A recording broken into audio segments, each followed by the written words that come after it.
Mateus capítulo 5, hoje nós vamos entrar numa parte aí do Sermão da Montanha, saindo das bem-aventuranças e entrando num trechinho aqui significativo dentro desse sermão, que é a partir do versículo 13 até o 16. Então nós vamos meditar nesse trechinho aqui, que Jesus dá continuidade nesse Sermão da Montanha, após ali as bem-aventuranças. Nós finalizamos ela na semana passada, falando de bem-aventurados os que são perseguidos, por causa da justiça, por causa do testemunho cristão. E hoje então nós vamos falar aí sobre o sal da terra e a luz do mundo, esse chamamento para cada um de nós. Mateus 5, versículo 13 até o 16.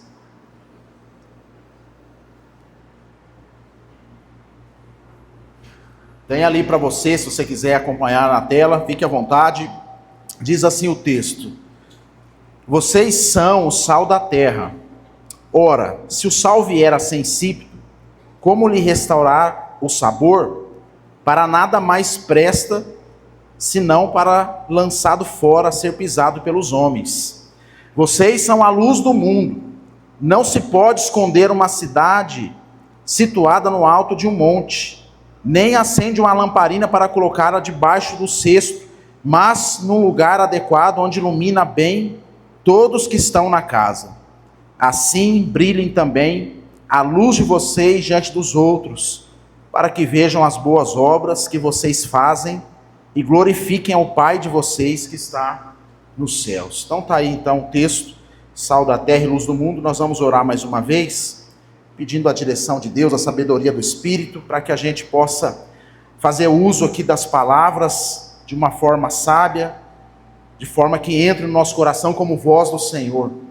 Ó Deus, oramos para que nessa noite o Senhor continue tendo misericórdia de nós, e que o Senhor, através da misericórdia, venha falar aos nossos corações por meio da palavra, desse sermão de Jesus, que o Senhor possa produzir em nós nova vida a partir da pregação da palavra, que haja nessa noite autoridade do Teu Espírito, que haja coração quebrantado, aberto para ouvir a Tua palavra, que não seja apenas a voz ou a entonação do pregador, mas seja a voz do Teu Espírito falando a cada um de nós, que possamos ouvir o Senhor nessa noite. Nós clamamos, ó Deus, para que o Senhor se manifeste por meio das Escrituras, e não deixa ninguém, ó Deus, sair daqui sem passar, ó Deus, pela manifestação da palavra pregada, que todos nós, a começar de mim, seja alcançado por ela, e assim ter a nossa vida moldada e transformada pelo poder do Senhor, que através da Bíblia, das Escrituras, em nome de Jesus, amém.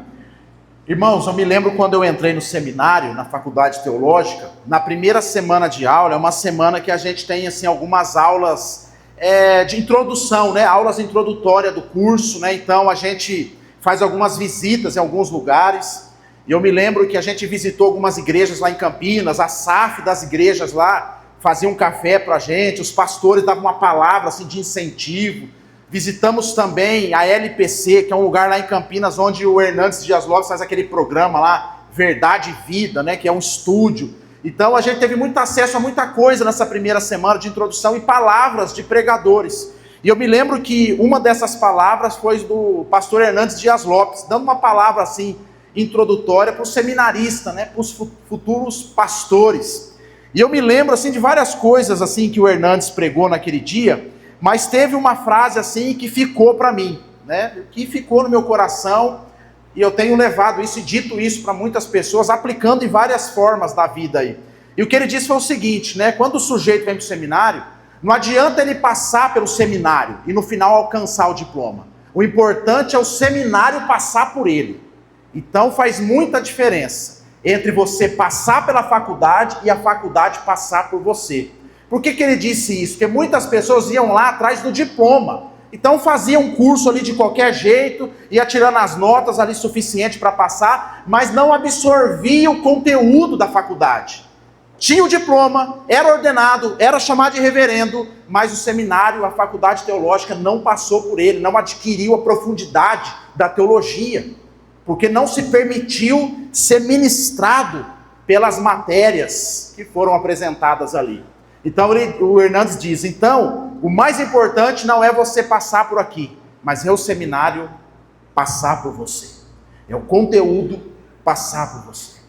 E eu gravei isso, irmãos, e eu me lembro que eu mergulhei de cabeça na faculdade, ao ponto, queridos, de eu me tornar outra pessoa após a minha formação. E eu não digo isso baseado na minha opinião acerca de mim mesmo, mas baseado na opinião de outras pessoas que me conheceram antes da faculdade e depois da faculdade. Eles disseram, a sua vida está diferente. Por que, queridos, eu me permiti ser tratado, a ser um aluno ali naquela condição? Porque muitos ali vão para o seminário, que já tem um tempo de igreja, e eles já vão assim, eu já sei isso, e vira uma competição de quem sabe mais, de quem faz do jeito certo, e não se permite aprender, não se permite ser trabalhado pelas coisas.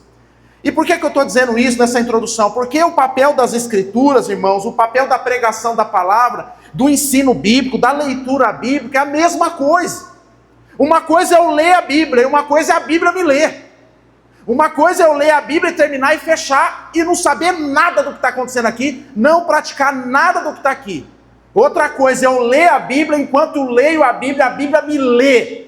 E vai fazendo uma radiografia do meu coração, e vai mostrando alguns pontos que precisam ser trabalhados e tratados, e eu olho para esse diagnóstico, para essa radiografia e digo assim, sim, pode tratar. Qual é o tratamento? Qual é o medicamento? E aí a palavra vai ministrando, vai tratando, vai transformando, e assim a palavra de Deus passa pela gente ao ponto de nós não sermos mais a mesma pessoa. E isso, irmãos, é um termômetro da nossa espiritualidade. Você tem que fazer essa autocrítica todo dia. Você precisa olhar para a sua vida e pensar assim, eu melhorei? Tipo assim, eu vou para o culto, escuto a palavra, vou para a escola dominical, leio a Bíblia, faço devocional, leio livros, eu melhorei como cristão? Eu amadureci? Eu estou melhor, eu estou mais maduro, ou continuo o mesmo? Se continuar o mesmo, é um sério risco de você apenas passar por aqui. Mas o conteúdo não passa por você. E Jesus, quando ele fala sobre sal da terra e luz do mundo, ele está falando lá na sequência da bem-aventurança. E só vai conseguir ser sal da terra e luz do mundo quem entendeu a bem-aventurança. Só vai conseguir ter essa identidade de sal e de luz aquele que é pobre de espírito, aquele que é manso e humilde de coração, aquele que tem sede e fome da justiça de Deus, aquele que é pacificador, aquele que suporta a perseguição por causa da justiça de Cristo, esse que se deixa experimentar pela ação de Deus. Esse, no final das bem-aventuranças, no versículo 13, no começo desse texto, ele diz, vocês são sal da terra e luz do mundo. Quem se permite ser tratado e trabalhado pela palavra. E eu, como pastor, eu tenho que dar esse diagnóstico para você. Infelizmente, irmãos, isso não é o caso de todos. Muitos sentam nesses bancos, passam pelos ministérios, leem a Bíblia talvez o ano todo, mas continua a mesma pessoa. Continua, como diz no versículo aqui, um sal insípido. Um sal que perdeu a sua finalidade. Ou seja, é um cristão que tanto faz, tanto fez ele ser cristão. Ele não muda nada, não melhora nada. Pelo contrário, às vezes até piora as circunstâncias à sua volta. É alguém que escutou as Escrituras, mas não permite a Escritura trabalhar no seu coração. E eu já estou até adiantando o final desse sermão de Jesus, porque lá no capítulo 7 ele vai finalizar contando uma parábola. Aquele que ouve as minhas palavras e as pratica é considerado como um sábio que construiu a sua casa sobre uma rocha. E aí veio a tempestade, transbordaram os rios, os ventos aí com força, mas aquela casa permaneceu firmada na rocha. Mas ele diz assim, aquele que ouve as minhas palavras, mas não pratica, ele chama de tolo. Ele chama de tolo que construiu a sua casa sobre uma areia. E aí a mesma tempestade, o mesmo vento forte, o rio que transbordou, derrubou aquela casa. Porque o mesmo sujeito, dois camaradas, os dois sentados um do lado do outro, ouviram a mesma palavra, um pratica, o outro não. E isso faz diferença no resultado final. Por isso, queridos, que muitas pessoas têm dificuldade com esse texto, sal da terra e luz do mundo. Não conseguem se enxergar como sal e como luz, porque não tem a identidade do sal e da luz. Porque só é sal. Jesus está dizendo, vocês são sal, mas quem? Esses que se permitiu ser o bem-aventurado. Esse que olha para si mesmo e fala assim, eu sou um pecador miserável. Eu preciso de Deus todos os dias. Não há nada de bom em mim. Esse que ao olhar para essa condição, o leva às lágrimas, a lamentar, a chorar, porque ele queria ser melhor e não consegue. Ele não está competindo com ninguém, ele não está se achando melhor que ninguém. Ele olha para a sua miséria e fala assim: eu choro, não é por causa do outro, eu choro por causa de mim mesmo. Que eu sou um pecador lutando todo dia para ser uma pessoa melhor e não consigo. Eu deito a cabeça no travesseiro, às vezes eu durmo até angustiado, porque, poxa vida, ao pensar no meu dia, poderia ter sido melhor e não foi. Jesus vai dizer: bem-aventurados que choram, mas também os mansos, aqueles que são dominados pelo Espírito Santo de Deus. Aqueles que ainda que têm um temperamento mais agressivo, está agora sobre a tutela do Espírito Santo, está sobre o cabresco de Deus, se permitiu ser dominado pela ação do Espírito. Agora ele não age como todo mundo age por aí. Ele não toma decisões como todo mundo toma. Ele é dominado pelo Espírito Santo. Ele é manso, porque o Espírito de Deus o amansou. O Espírito de Deus está o conduzindo. Mas é a mesma pessoa que tem sede de Deus, que todo dia eu quero Deus. Eu vim para o culto hoje, pastor, do Salmo 27, veio no meu coração buscar o Senhor, eu buscarei a presença de Deus. Eu quero Deus todo dia na minha vida. Eu tenho sede, eu tenho fome, eu me sinto desnutrido quando eu não me alimento, quando eu não oro, quando eu não busco. A consequência disso, irmãos, é a perseguição. Porque se você tornar essa pessoa, você vai ser um pacificador no mundo, como eu preguei algumas semanas. E aí você vai ser perseguido e você vai se alegrar e regozijar. São essas pessoas que são sal da terra e luz do mundo. Então, irmãos, tudo que já foi pregado sobre a bem-aventurança, tudo que você já leu, tudo que você já escutou de outros pregadores, todas as literaturas baseadas nisso que você leu, se você não colocar em prática, esses atributos aqui, Jesus vai dizer que pode ter até nome de sal, mas é insípido, não restaura o sabor, não conserva mais. E aí ele diz assim: para nada mais presta, senão para ser lançado fora e ser pisado pelos homens. Conhece gente assim? Que hoje não serve para nada e é pisado pelos homens. Pisado em que sentido? Humilhado, jogado de escanteio. Existem muitos irmãos, pessoas assim, insignificantes na vida, que tem tudo para ser uma bênção, mas por não colocar a palavra de Deus em prática, se tornam pessoas ocas, vazias. Mas aí, queridos, esse texto também nos mostra o nosso chamamento como cristão, as nossas responsabilidades como cristão.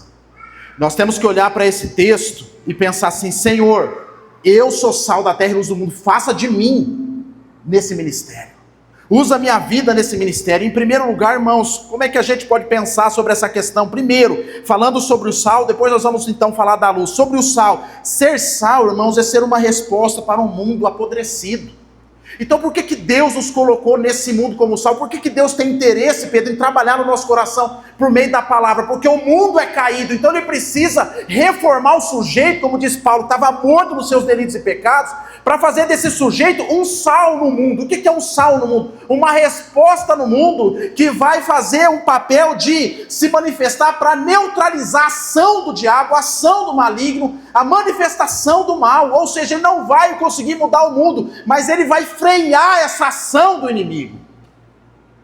Então o sal aqui traz a ideia de conservação.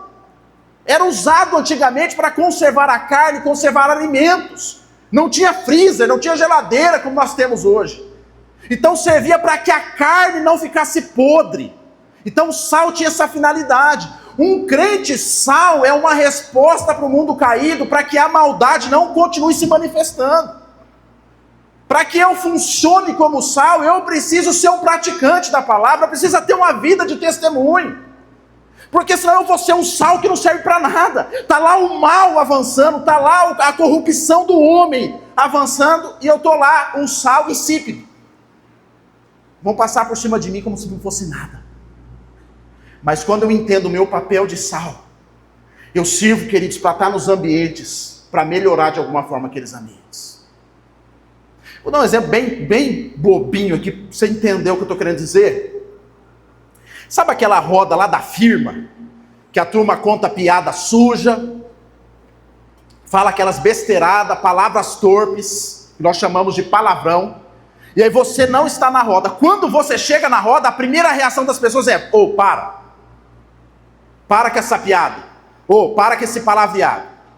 Se você chegou na roda e a pessoa não parou, por sua presença ali, talvez nós estamos correndo o risco de ser um sal insípido. Se aquele que está praticando a iniquidade e o pecado, quando você se manifesta na presença dele, ele continua fazendo, não incomoda, não gera nada, talvez eu sou um sal que já perdeu o sabor. Então a função do sal, Fábio, é ser uma resposta para esse mundo caído. É ser colocado de forma pontual nos ambientes que estão apodrecendo pelo pecado. E a gente está ali para segurar um pouco essa bronca. É um sujeito que está lá no ambiente universitário, no qual ali está todo mundo pensando em malandragem, pensando em safadeza, pensando num monte de coisa, aquele universitário cristão que está ali na sua turma, e ele está ali: não, gente, eu estou aqui para a gente poder pensar de outra forma. É aquele homem, aquela mulher que está no mercado de trabalho, que tem esse papel de pacificação, de melhorar a vida das pessoas, que quando há uma situação ali de contenda, uma situação difícil no trabalho, essa pessoa que é sal, ela é pontual para evitar qualquer tipo de intriga que possa acontecer. É uma resposta, irmãos, para o mundo caído. É uma resposta, Douglas, aonde há injustiça. E às vezes, irmãos, eu fico pensando nos crentes de hoje em dia, que ficam querendo igreja tudo bonitinha, dos crentinhos tudo perfeito, no lugarzinho tudo bonitinho, tudo arrumadinho. Eu não sei de onde que tiraram essa ideia. Sendo que o evangelho é justamente o contrário, é para colocar onde está o caos. Ô pastor, você viu que chegou gente assim, assim? Irmão, amém que chegou. Tipo, se chegar todo mundo arrumadinho, bonitinho, todo mundo crente, todo mundo professando a fé, todo mundo maduro, precisa de nós aqui. Eu lembro quando eu cheguei aqui em Ribeirão, dava aula lá para os jovens, eles ficavam doidos comigo, quando eu falava assim: se a gente não fizer a missão, fecha a igreja. Vamos todo mundo lá para o centro, quer a igreja arrumadinha? Vamos todo mundo lá para a igreja do centro, para a igreja tal, e a gente fecha aqui. Porque a gente está nesse bairro para fazer missão nesse bairro. Para ser sal nesse bairro. A igreja aqui, irmão, se ela fechar hoje, é uma pergunta para a gente refletir: se a igreja fecha as portas hoje, o bairro vai sentir falta? Eu não estou falando da escola, eu estou falando da igreja. A igreja fecha, a escola continua. O bairro vai sentir falta dessa igreja? Se você for demitido do seu trabalho, por algum motivo você sair, for promovido, for para outra empresa, os funcionários que trabalham com você sentirão a sua falta?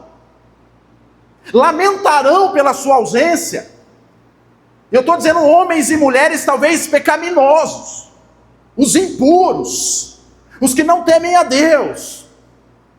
A sua ausência vai gerar um buraco. Quando você falta do culto, vamos falar de nós crentes, quando você falta do culto, vai gerar uma sensação de vazio entre os bancos.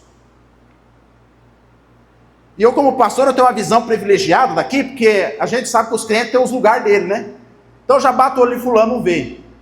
Já bato ali, ciclano não veio. Mas eu estou vendo daqui. Mas se você, por algum motivo, não viu um mês aí, o que será que vai gerar? Estava lá em casa esses dias, lá onde eu moro, lá tem uma piscina lá, e aí eu estou fazendo natação todo dia de manhãzinha, e tem algumas senhorinhas que faz hidroginástica lá. E aí estou eu nadando, a senhorinha está lá e tal, estava até com as meninas. E aí papo vem, papo vai, surgiu o assunto de igreja. Aí ela perguntou, que é a pergunta que os pastores não gostam: mas você trabalha com o quê? Perguntou para mim. Porque parece que esse pastor não é serviço, né? Você fala: eu sou pastor. Tá, não, mas e assim, e durante a semana? Felizmente ele carrega esse negócio, né? Mas amém, ela não ficou questionando assim, mas ela falou assim: você é pastor? eu me converti há 5 meses. Ah, é? Ah, tá. O que aconteceu? Eu era uma pessoa triste, vazia. E aí um dia eu fiz um voto com Deus. Falei, Deus, a primeira pessoa que me chamar para a igreja eu vou. E ela disse, eu sou católica, eu era católica. E aí eu fiz uma cirurgia do coração, quase morri. Fiz uma cirurgia da perna. E eu era aquelas católicas que fazia pastel na quermesse, ajudava todo mundo, estava lá envolvida com a igreja. E quando eu fiz a cirurgia, passou, ninguém me procurou. Ninguém procurou saber se eu morri, se eu estou viva. E eu fiquei sozinha, uma senhora de 70 e poucos anos, viúva. E ela, nessa angústia, orou a Deus, fez o voto com Deus. A primeira pessoa que aparecer, eu vou para a igreja. Passou uma senhorinha lá do condomínio e falou assim, nossa, eu estou vendo que você está triste. Não conhecia, mas viu que estava triste. Você não quer ir para a igreja comigo, não? Quero. Foi para a igreja, foi discipulada, continua tendo estudo bíblico na casa dela, já foi batizada, ela está vivendo o melhor momento da vida dela. Mas por que eu estou contando essa história? Porque o que me chamou a atenção, que apesar das nossas falhas como crentes protestantes, ela falou assim, os crentes evangélicos, eles ligam para nós. Eles perguntam se a gente está bem. Eu fiquei tão triste com a minha igreja, que eu liguei lá para o padre e para o fulano lá. Falei, ô, vocês não vão ligar para mim não? Fiz a cirurgia, ninguém falou nada. Aí ela disse assim, sabe o que eles disseram, pastor? Correria. Não dá, irmã, correria. Correria. Sabe o que faz pensar, irmãos? Que para aquela comunidade essa pessoa não fez falta. Mas nessa igreja que ela está agora professando a sua fé, vivendo talvez um bom momento da sua vida, ela faz falta, porque quando ela não vai, as irmãs batem na porta dela lá. Por que você não foi? Ela tem prótese na perna, não consegue andar muito. As irmãs vão na casa dela. Sabe o que é isso, irmãos? Sal é alguém que quando deixa um ambiente, o ambiente piora ou sente falta dele. E a gente só vai ser sal, alguém que tem capacidade de conservar um ambiente puro, se a gente tiver vida com Deus e de testemunho. Se a gente ser alguém que constrange o pecador. Então é para a gente pensar, se eu e você transitam em vários ambientes onde as pessoas não temem a Deus e vivem a vida de qualquer forma, e a nossa presença ela não as constrange, nós somos insípidos. E quando eu falo constranger, irmãos, eu não estou dizendo que você tem que ser um crentão chato, não. Quem me conhece sabe que eu não sou a favor dessa, não faço essa apologia de você ficar lá azucrinando a cabeça dos outros, lá, evangélico, não é isso não. Eu estou falando de você viver honestamente a sua vida com Deus, fazer o que é certo, ser justo, ser bondoso, ser amoroso, e lá na frente a pessoa vai perguntar, qual que é a sua fé? Qual que é a sua religião? É disso que eu estou dizendo. Não é você dar carteirada gospel, você chegar com folheto, você chegar com a sua carteirinha de membro. Nós aqui não tem carteirinha de membro, mas tem igreja que tem carteirinha de membro. Chegar aqui, eu sou membro, não é isso que eu estou falando. Mas é a vida que você leva, é a manifestação sua como cristão no mundo. Gera um testemunho. Preserva a maldade. São aquelas pessoas que olham para você e falam assim, eu só não estou pior por sua causa. Porque você tem sido um sal na minha vida. É aqueles vizinhos que não têm a mesma fé que a gente, mas eles louvam a Deus por ter a gente como vizinho. É aquelas pessoas que talvez são de outras religiões, ou até ateias mesmo, mas assim, que bom que você é meu vizinho. Porque faz a diferença na vizinhança. Jesus está dizendo aqui, irmãos, vocês são sal, ou seja, vocês ouviram essa palavra? Vocês têm essa identidade agora de sal. Mas ora, se sal vier ser insípido, como lhe restaurar o sabor? Para nada mais presta, senão para ser lançado fora e ser pisado pelos homens. Olha só, irmãos, a comparação que Jesus vai fazer com a pessoa infrutífera, com um crente nominal, com um crente que só tem evangelho na boca, mas não tem no coração. Vai dizer que ele é infrutífero, ele não serve para nada. É aqueles pastores, irmãos, que quando chega numa churrascada, regada muito a bebida e cervejada, a galera fala assim, chegou o pastor que bebe, esse pastor é bom. E o pastor sai bêbado, caído de bêbado. As pessoas não têm mais nem temor a Deus por conta disso. Eu me lembro do meu primeiro líder de jovem. E aí um dia eu fui lá na casa dele. Ele tinha faltado uns cultos assim. Aí foi eu e o pastor lá visitá-lo. Aí a filhinha dele, que era pequenininha, chamava Julinha. E nós, ô Júlio, chamava Júlio. E aí, o que aconteceu? Você está sumindo? Não, não estava muito bem esse final de semana, não deu para ir e tal. Aí a Julinha veio, André falou assim, meu pai voltou bêbado ontem, o pessoal trouxe carregado aí, ó. Eu e o pastor assim. Que sal é esse, irmão? Que sal é esse que não tem diferença nenhuma? Que sal é esse, irmão, que a nossa presença não constrange ninguém? Como cristão, a gente tem que pensar, irmão, sobre essas coisas. Se eu sou um praticante da palavra de Deus. Não é um crente chato, é um praticante da palavra de Deus. Se a minha postura de vida não é aquilo que eu faço, é quem eu sou, está ajudando, contribuindo para a maldade não se espalhar. É um cristão, irmãos, que entra no ambiente de trabalho e está todo mundo ali roubando o chefe. Esse cara agora está ali, ele é cristão. A roubalheira para, porque ele está ali. É um cristão que entra dentro do setor político, seja administrativo, numa secretaria, onde está tendo roubalheira. Agora ele entrou ali, a roubalheira para, pelo menos na frente dele tem que parar.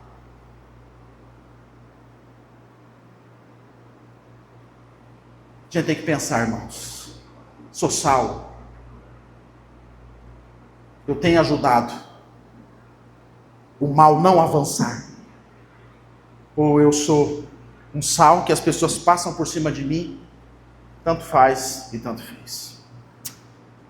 E aí Jesus, irmãos, ele vai falar sobre a luz do mundo. Primeiro ele fala do sal, que o sal tem esse ministério de conservação. Então, o mundo é mau, irmãos. A gente, como cristão, leitor da Bíblia, a gente não tem esperança que o mundo vai melhorar. O mundo não vai melhorar, ele vai piorar. Só que a igreja serve para atrapalhar a pior. A igreja serve para ser essa coisa que vai segurar essa onda de maldade. Então o mundo é mau. Então o sal, ele tem esse papel, primeiro, de segurar a maldade. E o papel da luz, olha o que Jesus vai dizer. Vocês são a luz do mundo. Não se pode esconder uma cidade situada no alto de um monte. Nem se acende uma lamparina para colocá-la debaixo de um cesto, mas no lugar adequado, onde ilumina bem todos que estão na casa. Assim brilhe também a luz de vocês diante dos outros, para que vejam as boas obras que vocês fazem e glorifiquem quem? O Pai de vocês que está nos céus. Então o sal serve como resposta para esse mundo apodrecido, mas a luz, ela serve para ser referência para o mundo obscurecido. A ideia de Jesus trabalhar a questão da luz essa luz, Fernando, precisa ser colocada no lugar pontual. Ela precisa ser colocada no lugar onde na casa todo mundo está enxergando ela. E qual é a necessidade de ter luz, Douglas? Porque sem luz ninguém enxerga a sujeira. Aonde a luz não chega, não tem consciência de sujeira, de pecado e de maldade. Pensa você, se você teve a mesma experiência como eu, de ter uma conversão um pouco mais tardia, não cresceu assim na igreja, servindo a Deus. Eu me lembro que antes de ser de igreja, eu não achava que fazer algumas coisas era pecado. Eu vivia a minha vida. Sabe aquilo que a gente entende como pecado, assim? Esses pecados mais banais mesmo, de ficar bêbado, de xingar, de arrumar confusão, de mulherada, esse tipo de coisa. Não, essa é a vida normal. E muitos aí fora não entendem essa linguagem de pecado. Mas quando a luz bateu em mim, irmão, eu olhei para dentro de mim, eu sou um pecador miserável. Eu preciso de Deus. E essa luz que me mostra quem sou todos os dias, que vai me limpando, me purificando, ela fala assim, bom, a luz está batendo em você, o reflexo está batendo em você, mas sai daí agora e vai em lugar onde está escuro para você iluminar também. Ainda que não seja lá grande coisa essa luz, porque tem umas luzes meio amarelinhas assim, que ela não ilumina muito. Mas ainda que não ilumina, mas vai para o lugar onde está todo mundo vendo. Porque você precisa se manifestar nos lugares pontuais para que as pessoas possam se enxergar pecadores e olhar para a luz como uma referência da onde elas precisam ir. E qual que é o papel do cristão nesse mundo? Não é se encher para si mesmo, mas é ser um refletor de Deus no mundo, para marcar um lugar de referência, como aqueles faróis que tem naquelas ilhas, naqueles litorais, aquelas regiões litorâneas, que é um marco, que marca um ponto de referência. A luz, ainda que ela não é perfeita, mas ela está mostrando o caminho. E nós temos esse papel, irmãos, de ser luz. Sabe o que acontece? Muitas vezes a nossa luz, ela está colocada debaixo de um cesto. E aí ela não ilumina. E às vezes é o crentão que é crentão só aqui dentro desse salão, debaixo do cesto. Ele é bonzão aqui. Que junta ele com essas lâmpadas aqui, irmão, não dá nem para olhar. É igual a luz que Paulo viu lá no caminho de Damasco. Ficou até cego. Mas lá fora, desligou o disjuntor. Não ilumina nada, não se manifesta lá fora. Eu não me envolvo com as pessoas. Eu sou crente. Na minha casa só entra cristão. Eu só frequento no aniversário do tio de Minas. Não vou, porque ele não é cristão. Aniversário do meu primo que é homossexual. Não vou porque é a minha doutrina. Vou lá, só cervejada, só coisa ruim.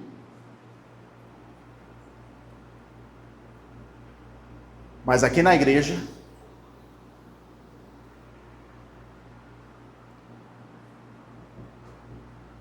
não ilumina lá fora. Ô Lurdinha, e o testemunho que a gente ouviu da mulher falando de um pastor que estava conversando na rua, e conversando com o homem, conversando com a pessoa. A Lurdinha conhecia o pastor, mas pessoal, pastor. Aí o homem foi embora. A Lurdinha falou: você sabe que esse homem é pastor, né? O quê? Pastor? Esse não. Esse aí não, pastor. Não. Eu conheço ele, miliano. Pai pastor não é. A Lurdinha é pastor. Não. E aquele ali, esse não. Tem uns crentes assim, irmão, que nem o tio de Minas sabe que ele é cristão. Que ele é a luzinha dentro do cesto, dentro da igreja só. Mas fora, ele não apresenta as boas obras de Cristo. Não ilumina. Não serve de referência. Aí ele se torna um crítico. Você vê a pessoa lá, essa prática, isso. Mas ele mesmo não se coloca à disposição como referência, como luzeiro. Ele é apenas um crítico da escuridão. E como a gente tem isso, um crítico da escuridão, mas ele não vai lá para iluminar. Porque ele é muito puro. Ele é muito santo. Então se ele ir lá, ele vai se contaminar, vai pegar nele, então ele não vai. Ele não ilumina lá. E tem alguns, irmão, que não está tão firme mesmo, porque se ele ir, ele se perde mesmo, porque ele não é aquele sujeito que pratica a palavra. Então se ele lá fora, tanto faz, tanto fez, não muda nada, pelo contrário, até piora. Ele fica devasso lá fora. Então ele tem que ficar mesmo quietinho aqui até ele amadurecer. Mas tem muitos cristãos, irmão, que já chegou a hora de avançar, de ser referência, mas não se manifesta. E aqui Jesus diz assim: assim brilhe também a luz de vocês diante dos outros, para que vejam as boas obras. E boas obras não é para assim, sou crente agora, hein? Sou presbítero lá, hein? Não é isso, irmão. Estou tocando lá no louvor lá, fazendo boa obra lá. Você viu que eu estou ajudando todo mundo lá, dando cesta básica, pagando conta das pessoas? Não é isso boas obras aqui. Tem a ver com o seu caráter cristão, que as pessoas vão olhar e não vai ver você, vai glorificar o Pai. É esse tipo de boa obra que Jesus está chamando os discípulos, a igreja, para ser luz. E aqui não está falando de uma congregação, está falando do cristão como indivíduo, em todos os lugares. Ele sendo essa referência, esse luzeiro, essa pessoa que agora está marcando um caminho, um trajeto. Mas essa pessoa, Andrés, precisa se manifestar nos ambientes onde há escuridão, nos ambientes onde não são propícios. nos ambientes, Douglas, que tem mau cheiro, que são tenebrosos, ambientes que não são populares, ambientes que não vai atrair coisa boa para nós. A igreja, o crente individual precisa estar nesses ambientes, ainda que não vai ter nenhum ibope, não vai ter nenhum aplauso, não vai ter nenhuma foto, não vai ter nada disso. É você e Deus lá, sendo luzeiro, referência para as pessoas, dando sinal, dando norte. Mas para isso, irmão, a gente precisa se permitir ser trabalhado para a palavra. Senão a gente é lâmpada queimada. Já viu aqueles lugares que tem a lâmpada queimada faz 10 anos e o prefeito não vai lá trocar? Tem uns bairros assim, tá lá a lâmpada, não troca. Tem umas casas que os maridos não trocam, não usa o banheiro mais, porque a lâmpada queimou, não troca, tá lá.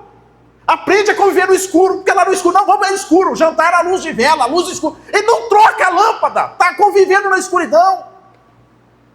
Lâmpada queimada. Deixa aí, depois nós vai ver. Não, irmãos, a gente precisa ser uma luz de LED, uma luz boa, que ilumina, que marca, que dá direção para as pessoas. É que conserva como sal, mas é que ilumina, para mostrar a glória do Pai. E aí a pessoa vai chegando perto de você, Osmar, nossa, estou vendo luz no Osmar. Quando chega perto, vê que o Osmar é só um reflexo. É outra luz que está batendo nele. E está refletindo no mundo. Aí o Osmar faz assim, é ali, ó. Achamos o Messias, é lá. Ele é a luz do mundo.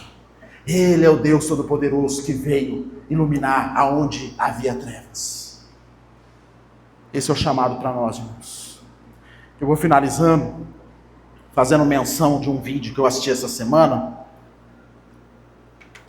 de um pastor renomado aqui do Brasil, aqui pertinho da gente, em Franca, chamado Paulo Júnior. Acredito que muitos aí conhecem. E aí o Paulo Júnior, ele passou por um processo aí de desligamento da igreja dele, de tratamento. E isso já vinha há algum tempo, né, tratando, mas estava meio oculto ainda a situação. E ele veio a público aí na última semana e gravou um vídeo ali de 5 minutos, confessando o seu pecado. E assim, às vezes a gente fala, o pastor caiu, o que é? Traiu a mulher. Bebeu todas, roubou o dinheiro da igreja. Às vezes eu acho que o pastor cai só nisso, mas eu era um pastor abusivo, né, com as pessoas da igreja, com a liderança, até mesmo com a minha família. E eu não estava digno segundo as escrituras, segundo a ordenança de Deus lá em Timóteo. Então eu peço perdão pelo meu pecado, não me vejo digno, vou ser tratado agora, estou deixando a igreja me tirou do cargo, e agora eu vou aprender, eu vou ser pastoreado, eu vou me colocar nessa condição de tratamento. Irmão, eu confesso que eu não era muito fã desse Paulo Júnior, assim, na sua abordagem. Lá atrás, muitos anos atrás, ele me passava um ar muito legalista, assim, pregando um negócio que ninguém conseguia viver. Então eu confesso que eu não assistia as pregações dele, assistia trechos de vídeos, assim. Mas eu estou para dizer, irmãos, que a melhor pregação do Paulo Júnior foi esse vídeo de 5 minutos. Como ele foi luz no mundo de trevas dentro das igrejas que tem hoje, irmãos. Onde todo mundo fica passando pano para todo mundo, onde tudo fica escondido, fica oculto, onde pastores renomados são intocáveis, onde igreja não tem coragem de tratar com o pastor. Ele vem a público e diz assim, eu estou confessando meu pecado, eu denunciei muitos pecados, mas agora eu estou denunciando o meu. O meu conselho veio tratar comigo e eu não quis ser tratado. Mas depois de um tempo, de muita reflexão, me permiti ser tratado. E ele diz assim, eu até manipulei para não receber o tratamento. Você vê no vídeo que ele está abatido, assim, depressivo. E aí, irmãos, olha como que a luz é, né? Como essa luz está batendo alto em muitas igrejas, irmãos. Como esse vídeo de confissão do Paulo Júnior tem iluminado muita gente. Por que eu estou dizendo isso? Que às vezes, irmão, você não precisa ser perfeito, você precisa ser honesto. Perfeição é uma ilusão. Em nome da perfeição, a gente acaba escondendo uma vida e a gente acha que está iluminando, mas não está, é lâmpada queimada. Mas a honestidade, a sinceridade de coração, isso ilumina, irmãos. É desse tipo de crente que Deus está chamando a gente para ser. E aí, irmão, quem sabe um dia a gente vai parar de ouvir assim: igreja só tem hipócrita. Quem sabe um dia isso vai mudar, irmãos. Porque os crentes, a liderança, os pastores, os membros, as ovelhas, entenderam o seu papel de ser luz no mundo, de ser referência, de ser sal, de não se amoldar a esse mundo, mas ser gente que vai estar pontual no mundo, para ser uma resposta, para melhora, o progresso não, mas para que a maldade não avance, e que a gente seja referência para aqueles que são os escolhidos de Deus. Que Deus use a sua igreja, irmãos, como luz. Igreja não Bela Jerusalém, mas cada crente de forma individual, a gente como sal. Vamos orar, irmãos. Ore por você nessa noite. Faz uma oração sincera. Essa oração é baixinha, ninguém vai te ouvir. Pensa aí se você, a sua fé tem sido relevante no mundo. A maldade ao seu lado tem continuado ou tem parado com você lá? Pensa como é que está o seu compromisso. Talvez você conhece a Bíblia, mas a Bíblia não te conhece. Você nunca se permitiu ser tratado pela palavra. Por isso que você perdeu o sabor. Você se tornou insignificante para os homens estarem pisando. Porque a palavra bateu e saiu, nunca entrou. Você é resistente à palavra. Você não gosta. Nós estamos certos em tudo. A palavra não entra em mim, porque eu estou certo. Não, irmão, larga a mão desse negócio, bobeira. Deixa a palavra formar em você esse sal, que vai ser uma bênção, vai ser um instrumento de bênção, de preservação da maldade. E às vezes Deus precisa de um crente dentro de uma casa, um crente de verdade, cheio do Espírito Santo, irmãos, é o suficiente para Deus restaurar uma família. Talvez a sua família ainda não foi restaurada porque você não assumiu um compromisso de verdade com Deus, com a palavra. Deus quer nos chamar para ser luz. Há um mundo obscurecido aí. Há famílias obscurecidas. E se a gente não ir lá, a luz não bater, eles não vão se enxergar sujo, precisando da luz. Que a gente não tenha medo, que a gente tenha autoridade em Deus, de viver um testemunho, que a gente aprenda com Paulo Júnior, pastor Paulo Júnior, que diante do seu mal, diante do seu pecado, ele reconhece e se coloca numa condição de ser trabalhado, de ser tratado. E é nessa forma que ele se torna a luz, o seu melhor sermão, a sua melhor pregação. Oh Deus, faz uma igreja de sal e luz, Senhor. Que a gente não seja, oh Deus, pessoas insignificantes na vida, no reino. E ser significante não é para a nossa própria glória, mas é para revelar a glória do Senhor. Trabalha no nosso coração nessa noite, Senhor. Trabalha no meu coração, no coração dos meus irmãos. Traz a identidade de volta, de sal da terra e luz do mundo. Traz a alegria, ó Deus, de pertencer à fé, da gente vestir a camisa da fé e professar nossa fé nos ambientes da vida, com generosidade, com honestidade, com caráter, fazendo o que é correto, fazendo o que é certo. Talvez vai desagradar muitas pessoas, mas vai agradar o Senhor. Com posicionamento íntegro. Que crise, ó Deus, de integridade que a gente tem vivido no nosso país. Um país, ó Deus, que tem 60 milhões de crentes protestantes, mas vive, ó Deus, na escuridão.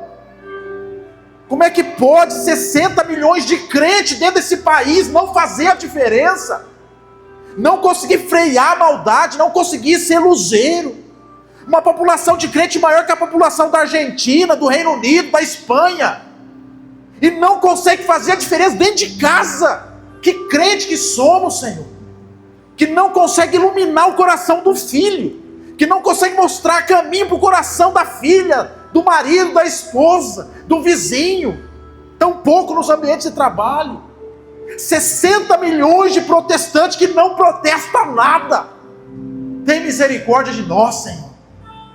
Que nação pecaminosa que somos, Senhor. Que evangelho mandrake que temos, Senhor. Que não preserva a pureza dos ambientes. São crentes, ó Deus, que têm se deixado se contaminar por esse mundo. Têm se misturado. Têm se lambuzado no lamaçal do pecado. E o pior, não se reconhece arrependido. Não tem vontade de voltar para casa como o filho pródigo. Tem misericórdia de nós, Senhor. Restaura, ó Deus, o evangelho na nossa nação. Restaura, ó Deus, o compromisso de fé no nosso país. Vai começar de nós aqui nessa igreja, num bairro talvez distante de muitas coisas, num bairro, ó Deus, que muitas pessoas lá não dão muitas coisas para nós aqui, não são valorizados por ser uma região norte, periférica. Mas aqui, Senhor, o Senhor pode levantar uma igreja de crente justo, íntegro, de sal, de luz, de gente que vai fazer a diferença com a sua fé nos seus ambientes, de crente que não vai se conformar com este século, mas vai ter a sua mente transformada pela ação do Senhor, vai experimentar dessa metanoia, dessa mudança de pensamento, desse arrependimento genuíno, e vai experimentar qual é a boa, a perfeita e agradável vontade do Senhor. Produz a vida em nós, Senhor. Restaura o sabor no sal. Troca a lâmpada, Senhor, que está queimada. Acende, Senhor, novamente. Em nome de Jesus. Vamos cantar esse louvor, irmãos. Uma declaração de fé, uma oração. Fique de